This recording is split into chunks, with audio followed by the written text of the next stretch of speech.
할렐루야. 오늘도 하나님과 동행하시며 하나님께서 허락하시는 참된 은혜와 기쁨 가운데 살아가는 저와 여러분 되길 간절히 소망합니다. 우리 함께 먼저 하나님 앞에 찬양할 때 찬송가 429장 함께 찬양하겠습니다.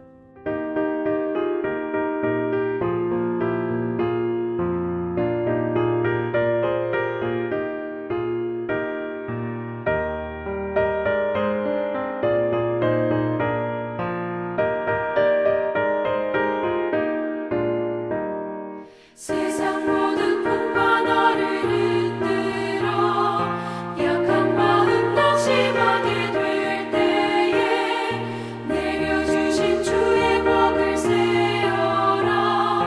주의 크신 복을 내가 알리라.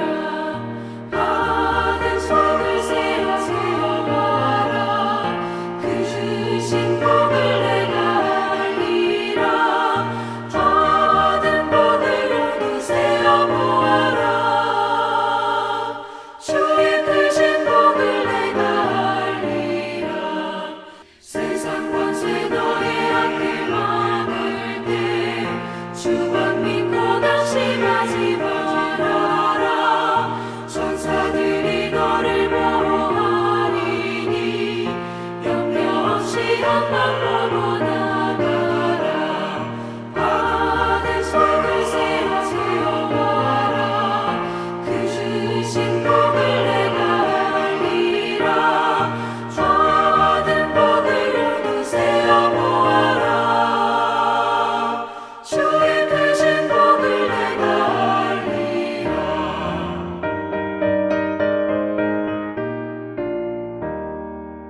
오늘 함께 나눌 말씀은 열왕기상 17장 17절로 24절까지 말씀입니다. 이 일 후에 그 집 주인 되는 여인의 아들이 병들어 증세가 심히 위증하다가 숨이 끊어진지라. 여인이 엘리야에게 이르되 하나님의 사람이여 당신이 나와 더불어 무슨 상관이 있기로 내 죄를 생각나게 하고 또 내 아들을 죽게 하려고 내게 오셨나이까.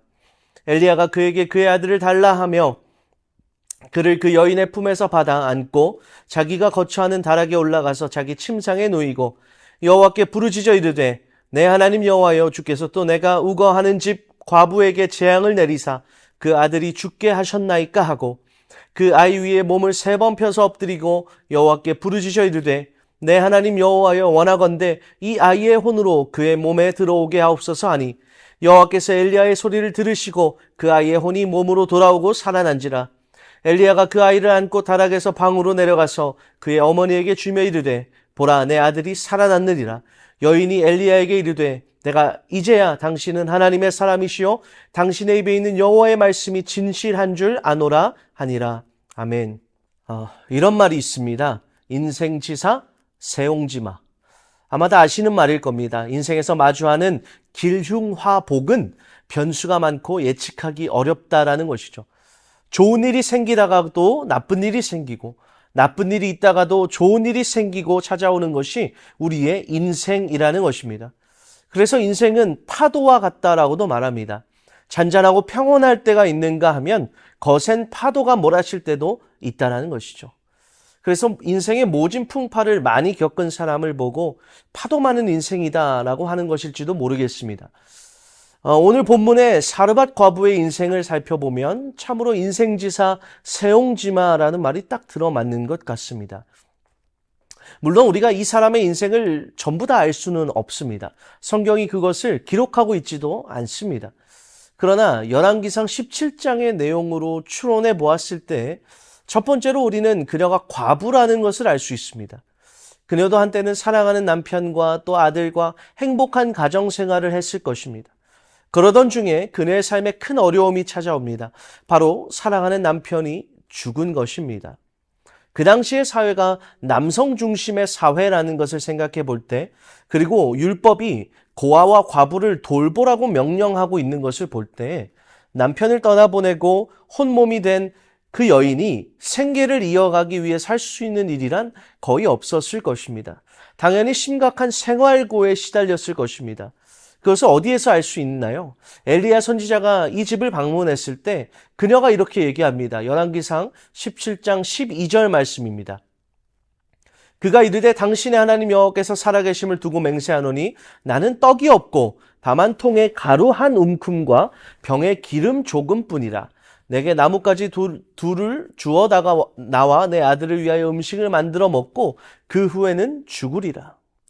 이제 마지막으로 떡을 만들어 먹으면 더 이상 먹을 것이 없으니 죽겠다라는 것이죠.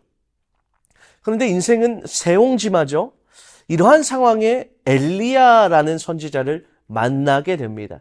그리고 엘리야 선지자를 통해서 기적을 맛보게 되는데 그 집에 곡식가루와 기름이 없어지지 않는 놀라운 기적을 경험합니다. 방금 전까지는 삶에 찾아온 감당할 수 없는 고난 앞에서 죽음을 생각하고 있었던 이 과부의 삶에 그 삶을 다시금 이어가게끔 하는 하나님의 놀라운 축복의 기적이 펼쳐진 것이죠. 그런데 인생지사 세옹지마. 그렇게 해피엔딩으로 끝나면 좋으련만 오늘의 본문은 이렇게 시작합니다. 17절 말씀입니다. 2일 후에 그 집 주인 되는 여인의 아들이 병들어 증세가 심히 위증하다가 숨이 끊어진지라. 17절은 2일 후에라고 말씀합니다. 어떤 일이죠? 바로 엘리야 선지자를 통해서 기적을 맛본 그 일 후에입니다. 인생에 참으로 많은 종류의 고난과 어려움이 있지만 정말 위로조차 하기 힘든 고통이 바로 자식을 먼저 떠나보내는 고통이 아닐까 생각이 됩니다. 그 엄청난 고통 앞에서 과부는 이렇게 반응합니다. 오늘 보면 17절 말씀입니다. 여인이 엘리야에게 이르되 하나님의 사람이여 당신이 나와 더불어 무슨 상관이 있기로 내 죄를 생각나게 하고 또 내 아들을 죽게 하려고 내게 오셨나이까. 과부의 반응을 잘 살펴보면요. 처음에는 자신의 지난 과거의 잘못들을 생각합니다. 그녀가 이렇게 얘기합니다. 내 죄를 생각나게 하고 과연 내 아들이 죽은 것이 과거에 내가 지은 죄 때문은 아닐까? 그 과거에 내가 지은 죄들이 지금 나의 업이 되어서 내 아들을 죽게 한 것이 아닐까 생각하는 것이죠. 그 다음으로는 하나님을 원망합니다. 또 내 아들을 죽게 하려고 내게 오셨나이까? 과부가 얘기하죠.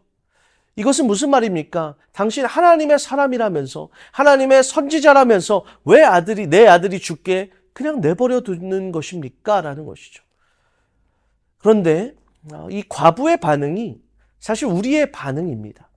우리 또한 삶에 찾아오는 그 고난과 어려움 앞에서 우리는 되게 먼저 나의 과거의 잘못들을 생각하게 되죠. 물론 내가 과거에 행했던 잘못된 일들로 인해서 오늘 나의 삶에 고통이 찾아오는 경우도 있습니다. 하지만 나의 삶에 찾아오는 모든 고난과 고통의 원인을 나의 죄로 여기는 것은 올바르지 못하다라는 것이죠. 그리고 이 단계를 넘어가면 이제 하나님을 원망하기 시작합니다. 하나님, 내가 하나님을 얼마나 열심히 믿었는데, 내가 교회 생활을 얼마나 열심히 했는데, 내가 얼마나 섬기고 봉사했는데 왜 나에게 이러한 고난과 고통과 문제를 허락하십니까? 그러나 여러분, 우리가 꼭 잊지 말고 기억해야 하는 것이 있습니다. 그것은 바로 우리 하나님은 우리의 상황과 환경에 상관없이 여전히 동일하신 하나님, 여전히 신실하신 하나님, 여전히 사랑의 하나님이시라는 것입니다. 믿으십니까? 나의 상황이 좋으면 좋은 하나님, 나의 상황이 나쁘면 나쁜 하나님이 되는 것이 아니라 우리의 상황과 환경을 초월하여 하나님은 언제나 동일하신 하나님이신 줄로 우리가 믿습니다. 그리고 그 하나님께서는 모든 상황 속에 여전히 우리와 함께 하시며 우리의 삶을 그분의 은혜로 덮어주신다라는 사실입니다. 그래서 인생의 고난을 마주할 때 인생의 파도 앞에서 우리는 무엇을 기억해야 하는가? 바로 우리 삶에 이미 역사하신, 내 삶에 이미 차고 넘치는 그 변하지 않는 하나님의 은혜를 기억해야 한다는 것입니다. 오늘 본문의 사르밧 과부가 놓치고 있는 것이 바로 이것입니다. 그녀는 그의 아들이 죽기 전까지요, 하나님의 은혜를 맛보며 살았습니다. 그 증거가 무엇입니까? 아무리 써도 줄지 않았던 그 곡식가루와 기름병입니다. 엘리야를 통해서 그 기적을 맛보았습니다. 그리고 그 이후로 그녀의 삶에서는 곡식가루와 기름이 줄어들지 않았습니다. 그녀의 삶을 날마다 채워주는 하나님의 은혜의 기적 속에 살아가고 있었던 것입니다. 그런데 고난이 찾아오자 그 자기가 지금까지 맛보고 있었던 하나님의 은혜를 보지 못하게 된다는 것입니다. 광야에서 이스라엘 백성들이 그러했죠. 그들은 날마다 구름 기둥과 불 기둥을 보며 살았습니다. 아침에 일어나면 진영에 만나가 가득했습니다. 또 때에 따라 메추라기를 보내주셔서 그들을 먹이셨습니다. 또한 성경은 40년 동안 그들의 의복이 헤어지지 않고 그들의 발이 부르트지 않았다 말씀합니다. 그들은 매일매일 은혜를 경험하며 살았습니다. 그런데 그 이스라엘 백성들은 자신의 삶에 조금만이라도 고난이 찾아오고 어려움이 찾아오면 모세를 찾아가서 원망하고 하나님을 원망합니다. 심지어는 종살이 하던 애굽으로 돌아가겠다라고 얘기합니다. 그들의 삶에 이미 충만한 하나님의 은혜를 보지 못하는 것이죠. 우리의 모습은 어떠한가요? 여러분, 우리의 삶에는 이미 하나님께서 허락하여 주신, 놀랍도록 부어주신 그 은혜들이 있습니다. 사실 우리의 삶 자체가 하나님의 은혜입니다. 아멘이십니까? 그 하나님의 은혜를 잊어버리지 않는 저와 여러분 되길 간절히 소망합니다. 여러분, 하나님은 언제나 모든 상황 속에서 변하지 않는 하나님의 은혜로 우리와 함께 하시는 줄로 믿습니다. 시편 139편 7절로 10절에 이렇게 말씀합니다. 내가 주의 영을 떠나 어디로 가며 주의 앞에서 어디로 피하리이까? 내가 하늘에 올라갈지라도 거기 계시며 스올에 내 자리를 펼지라도 거기 계시니이다. 내가 새벽 날개를 치며 바다 끝에 가서 거주할지라도 거기서도 주의 손이 나를 인도하시며 주의 오른손이 나를 붙드시리이다. 우리의 삶이 때로는 하늘에 올라갔을 것 같을 때도 있고 스올에 내려가는 것 같을 때도 있습니다. 한치 앞을 알 수 없고 계속해서 예측할 수 없이 변화하는 것이 우리의 인생입니다. 하지만 그러한 세옹지마의 우리의 인생 속에서 절대 변하지 않는 것은 바로 우리 하나님 아버지의 은혜인 줄로 믿습니다. 하나님께서 어제나 오늘이나 내일이나 신실하게 그분의 끝이 없으신 은혜와 사랑으로 우리와 함께 하신다라는 것입니다. 여러분, 이 은혜를 놓치지 않는 저와 여러분 되길 간절히 소망합니다. 때로는 우리 삶에 고난이 찾아올 때가 있습니다. 때로는 문제가 찾아오고 어려움이 찾아옵니다. 그러나 그때에 하나님께서 이미 우리에게 주신 그 놀라운 은혜들을 잊어버리고 하나님 앞에 원망과 실망과 불평으로 나아가지 않는 저 여러분에게 간절히 소망합니다. 그 자리에서, 그 고난의 자리에서, 그 어려움의 자리에서 하나님께서 이미 베푸신 놀라운 은혜를 기억하며 감사하며 또한 하나님께서 나의 삶에 그렇게 기적으로 역사하실 것을 우리가 굳게 믿고 소망하며 담대하게 한 걸음 한 걸음 나아가실 수 있는 저 여러분의 삶이 되길 간절히 축복합니다. 우리 함께 기도하실 때 세옹지마의 인생 속에서 하나님의 절대 불변의 은혜를 기억하는 우리 모두가 되게 하여 주시옵소서. 이미 우리 삶에 베푸신 하나님의 은혜를 기억하고 감사하며 살아가는 우리 모두가 되게 하여 주옵소서. 우리 함께 기도하겠습니다. 사랑과 은혜 하나님, 언제나 우리와 동행하시며 하나님의 변하지 않는 은혜로 우리를 붙잡고 계심을 우리가 믿습니다. 때로는 우리 삶에 어려움이 찾아오고 문제가 찾아올 때에도 하나님 낙심하지 않게 하여 주시고 결국 우리의 삶을 붙잡고 계시고 선으로 인도하여 주시는 그 하나님을 온전히 믿고 신뢰하며 담대하게 하나님의 은혜를 우리가 기억하고 붙잡고 나아가는 우리의 삶이 되어줄 수 있도록 인도하여 주시옵소서. 예수 그리스도의 이름으로 기도합니다. 아멘.